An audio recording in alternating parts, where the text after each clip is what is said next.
باللہ من الشیطان الرجیم بسم اللہ الرحمن الرحیم صلی اللہ تعالی علی محمد صلی اللہ تعالی علیہ وآلہ وسلم۔ آج میں ایک سوال لے کر حاضر ہوا ہوں کہ کیا آپ لوگ جانتے ہیں کہ زمین پر بھی جنت کا باغ موجود ہے، اور وہ باغ کہاں ہے؟ اور جن لوگوں کو وہ باغ کا پتہ ہے کیا وہ اس باغ کی قدر کرتے ہیں؟ اب جو میں نے سوال کیا کہ وہ باغ کدھر ہے، یہ ساری باتیں ہم اس ویڈیو میں جانیں گے۔ پہلا سوال کہ وہ باغ کیا زمین پر موجود ہے اور وہ کدھر ہے؟ یقیناً باغ زمین پر موجود ہے، جنت کا باغ زمین پر موجود ہے، اور وہ باغ کوئی اور نہیں بلکہ رسول اللہ صلی اللہ تعالی علیہ وآلہ وسلم نے ارشاد فرمایا کہ یہ جو مسجدیں ہیں یہ جنت کے باغوں میں سے باغ ہیں۔ رسول اللہ صلی اللہ تعالی علیہ وآلہ وسلم نے ارشاد فرمایا کہ جب تم اس باغ سے گزرو تو اس میں سے کچھ نہ کچھ کھا کر ضرور جاؤ۔ اب وہ کھانا کیا ہے؟ فرمایا الحمدللہ، اللہ اکبر، لا الہ الا اللہ، اس طرح کی تسبیحات ضرور پڑھو یہاں پر بیٹھ کر۔ اور ایک مومن وہی ہے جو مسجد کے اندر اس کے دل کو چین پہنچتا ہے، وہ بے قرار نہیں ہوتا۔ رسول اللہ صلی اللہ تعالی علیہ وآلہ وسلم نے ارشاد فرمایا کہ مومن مسجد میں چین پاتا ہے۔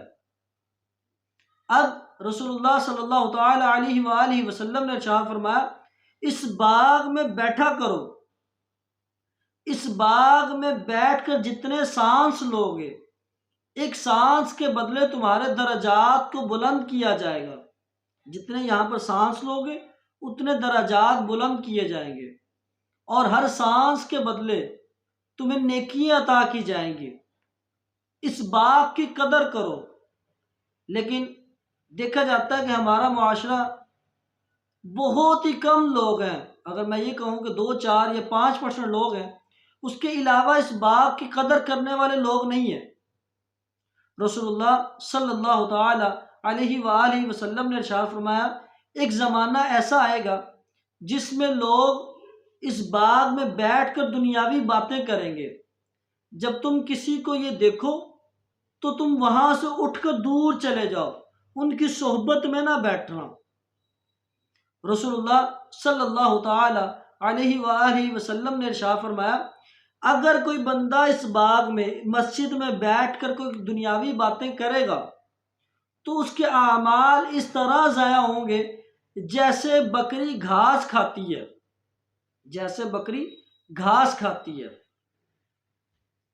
رسول اللہ صلی اللہ تعالی علیہ وآلہ وسلم نے ایک جگہ ارشاد فرمایا کہ مسجد میں اگر کوئی بندہ ہنستا ہے تو وہ اپنی قبر کے اندر مزید اندھیرا لاتا ہے۔ جیسے کہ اس طرح مثال بھی دی جاتی ہے کہ دیکھیں پہلے ہی اندھیرا ہے قبر میں، اگر یہاں پہ نظر مار جائے اس کی مثال قبر جیسی، تو پہلے ہی اندھیرا اور ہنسنے سے اور اندھیرا لائے گا۔ اللہ اکبر، کیا خوفناک منظر ہوگا کہ قبر کے اندر، اپنی قبر کے اندر اور اندھیرا کر رہا ہے۔ حضرت عیسیٰ علیہ السلام، کوئی بندہ اگر مسجد میں بیٹھ کر فضول بات کرتا تو اس کو اٹھا کر بھگا دیتے، اس کو مسجد میں بیٹھنے نہ دیتے، عبادت خانے میں بیٹھنے نہ دیتے۔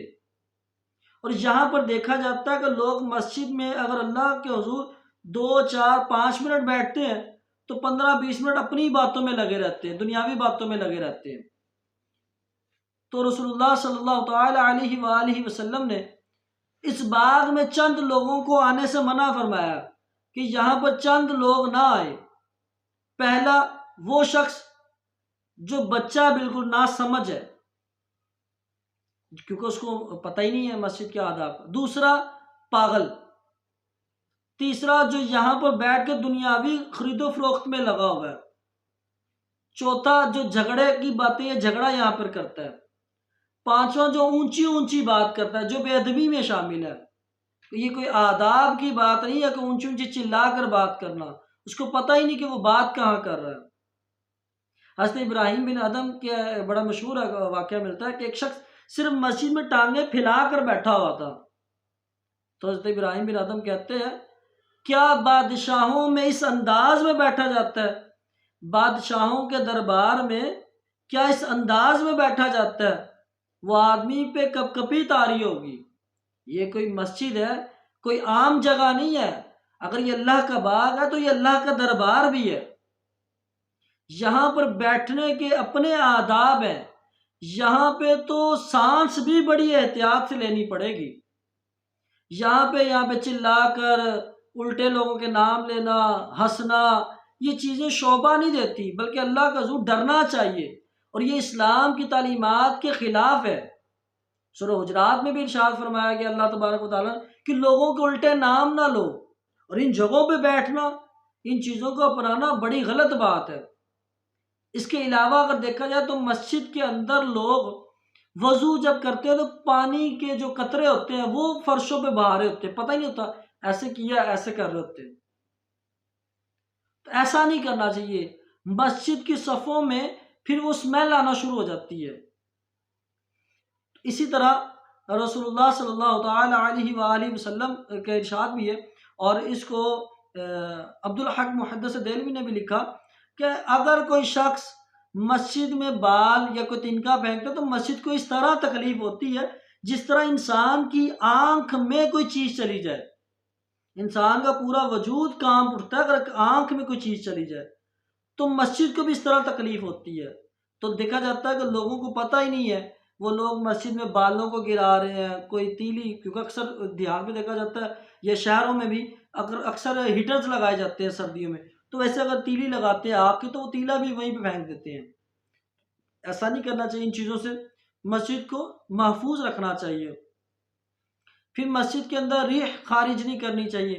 اگر کسی کو کوئی حاجت آئی ہے واش روم وغیرہ کی تو وہاں پر چلے جانا چاہیے، اور بالخصوص میں یہ پیغام دینا چاہوں گا جو لوگ مسجد کے اندر ہی رہنے والے ہیں، یا وہ طلباء حضرات ہیں، یا امام ہے، یا کوئی خطیب ہے، یا مؤذن ہے، یا کوئی مسجد کو دیکھ بھال کرنے والا خادم ہے، تو ان کو تو زیادہ احتیاط لینی چاہیے کہ مسجد اللہ کا دربار ہے، یہاں پہ پاؤں نہیں پھیلائے جا سکتے، یہاں پہ سانس اونچی نہیں لی جا سکتی۔ تو ان تمام چیزوں کا خاص خیال رکھنا چاہیے۔ آخر میں ایک بات پہ زور دینا چاہوں گا کہ لوگ جو مسجد میں جوتی لے کر آتے ہیں ان کو یہ پتہ ہی نہیں ہے کہ رکھنی کہاں پہ۔ لوگوں کی عمر گزر چکی ہے، 50 سال 60 سال 70 سال ہو گئے ہیں، تو جب ان کو پتہ ہی نہیں کہ انہوں نے جوتی رکھنی کہاں پر ہے، یا یہ تو پہلی بات ہے نا جوتی رکھنی کہاں پہ، دوسری بات جب لوگ جوتی واپس لے کے جا رہے ہوتے تو ایسے مسجد کے دروازے پہ پھینکتے ہیں، اس کی دھمک سے جو مٹی اڑتی ہے وہ بھی مسجد کے اندر۔ اگر یہ کوئی عمل کافر کرے تو اس کو کہیں گے اس کو جان سے مار دیں۔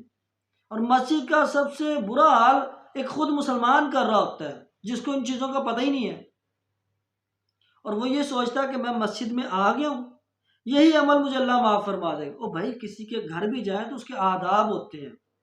یہ تو اللہ کا گھر ہے، بیت اللہ کا گھر، اللہ کا دربار ہے۔ یہاں پر جانے کے کچھ خاص طور طریقے آداب ہیں جو والدین کو اپنے بچوں کو گھروں میں سکھا کر بھیجنا چاہیے۔ تو میں دعا کرتا ہوں کہ اس ویڈیو سے جتنی لوگوں کی اصلاح میں کرنا چاہ رہا تھا وہ ہونی چاہیے، اور لوگوں کو اس چیز کا خیال رکھنا چاہیے کہ مسجد میں جوتی رکھنی کہاں پر ہے، کہاں پر نہیں رکھنی۔